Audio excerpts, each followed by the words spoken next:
Maisha, I never noticed she was a man. I never knew.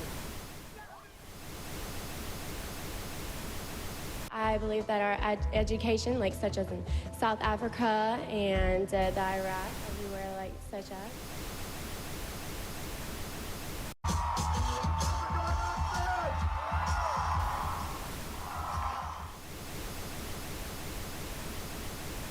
Platform 8 for the 2228 Southern service to Eastbourne via Lewis.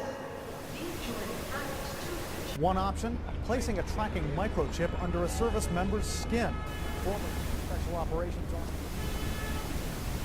And if you hear the shouting, it's a group of demonstrators who've come. 9/11 was an inside job.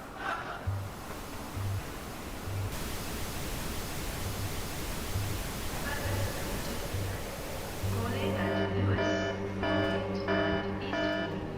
This train is full to coaches. It's no longer a theory. What I'm about to say is fact. The secret organizations of the world power elite are no longer secret. They have planned and are now leading us into a one-world communist government. Well, there have been extraordinary scenes in Berlin tonight as thousands of people gathered to hear Barack Obama deliver key foreign policy speech on his current European tour. The Democratic presidential hopeful laid out his vision for America's place in a new world order, in a new world order, in a new world order. It's not a new idea. President Bush talked about it back in 1991. It is a big idea, a new world order. President Bush said, and it's a phrase that I often use myself, that we needed a new world order. There's a need for a new world order. I call upon all states to join ranks in order to found the new world order of the 21st century. We have before us the opportunity to forge for ourselves and for future generations a new world order. When we are successful, and we will be, we have a real chance at this new world order. And people talked then, in 1990, of a new world order. And the question for us is how we meet and master all these challenges to ensure that Britain enhances its competitiveness in the process and realizes what I believe is our destiny of success in this new world order. So, in conclusion, ladies and gentlemen, a new world is emerging. It is a new world order with significantly different and radically new challenges for the future. And people better understand that they mean exactly what they're saying. It's a new world order they're trying to create, and they're trying to do so not only without approval or consent of the governed in this country, but despite the popular will. This is a straightforward assault by the elitists in this country. There is a global meltdown coming. It is a global depression, and one world currency and one world financial system is the end game.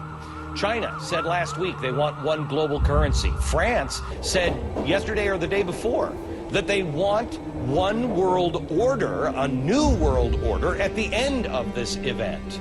Gordon Brown will today call on fellow world leaders to seize the opportunity created by the worldwide economic crisis to create a truly global society. The Prime Minister will use a high-profile speech in the City of London to say that Britain, the US and Europe should join together to create a new, stronger and more just world order.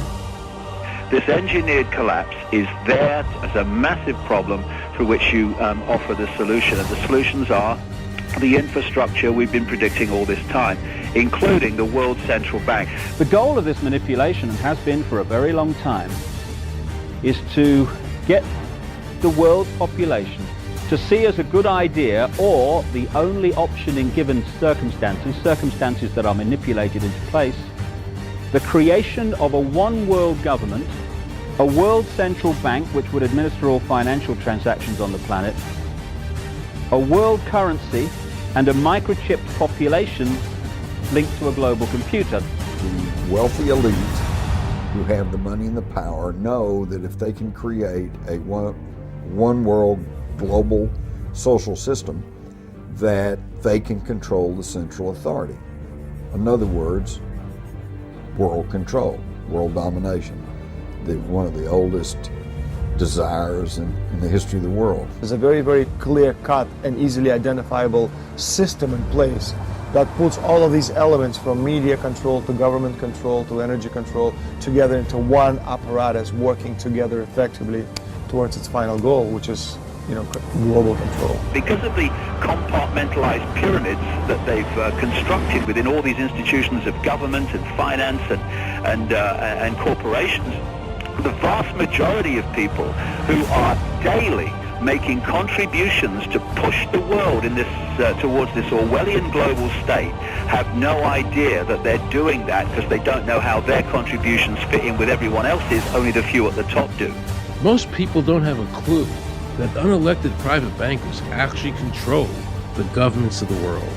There is this cozy little myth that is perpetuated between politicians and the media. The media report the world as if presidents and prime ministers are the final arbiters and decision makers in the world, which means that the people above the level of presidents and prime ministers that really make the decisions, they're never looked at or exposed by the mainstream media because they're not accepted to exist. The central bankers of the world are working together to create a one-world government. A global police state as sinister as anything George Orwell ever wrote about, where every person on the planet Earth will have an RFID chip implanted. It is the first implantable microchip for humans that has multiple security, financial, and healthcare applications. More than 100 law enforcement officials in Mexico are having microchips implanted in their arms. The chips allow a person to be scanned, sort of like a cereal box at the supermarket. Just like the microchips implanted in the necks of dogs and cats, allowing lost pets to be identified, this glass capsule can do the same for humans. A chip in everybody would be the universal monetary system par excellence, because there'd be no escape from it, and you'd be totally under the control of those who issue the electronic impulses in that chip. The problem throughout human society is that the good men and women do nothing. They don't want power. They don't want control. They want to lead a leisurely life. They want to spend time with their family. They want to lead simple lives. But we are forced throughout society, throughout history, and throughout human time to stand up against bullies. And many times we stand up before it's too late. And we reverse the course of tyranny.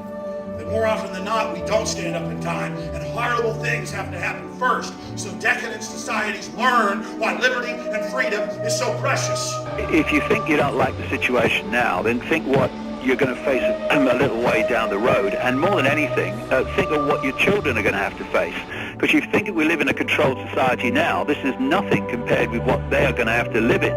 So in terms of parents who are listening to this information, I would say this: go and look your children in the eyes and tell them that you can't be bothered, or you're too frightened to do anything about it. You're too frightened to get involved, too frightened to get involved in being another conduit for getting this information further and further expanded into the public mind, that you're too frightened to get together with others to stop cooperating with this system and to not be intimidated into coming into line, which is a bit like coming into line in a concentration camp and thinking it'll be okay.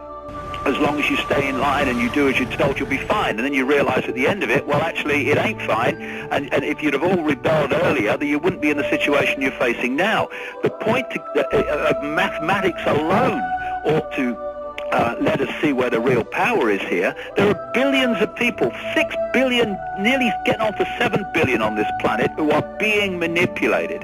There are, in full knowledge of what they're doing, a relative handful of those who are doing the manipulating to the end that we're talking about. They think they've beaten us. They think that they're going to have their way with us. And I'm here to tell them they're not going to have their way with us. We are going to defeat them. You guys aren't going to be able to get away with your New World Order, sir. Talk about you know what New World Order is. You will never get a New World Order. Never. National sovereignty will prevail. The New World Order is going down, sir. You can laugh. Wake up, people. Wake up. Research the New World Order. This is important. Look it up. Investigate it. Your New World Order will fall. Humanity will defeat you.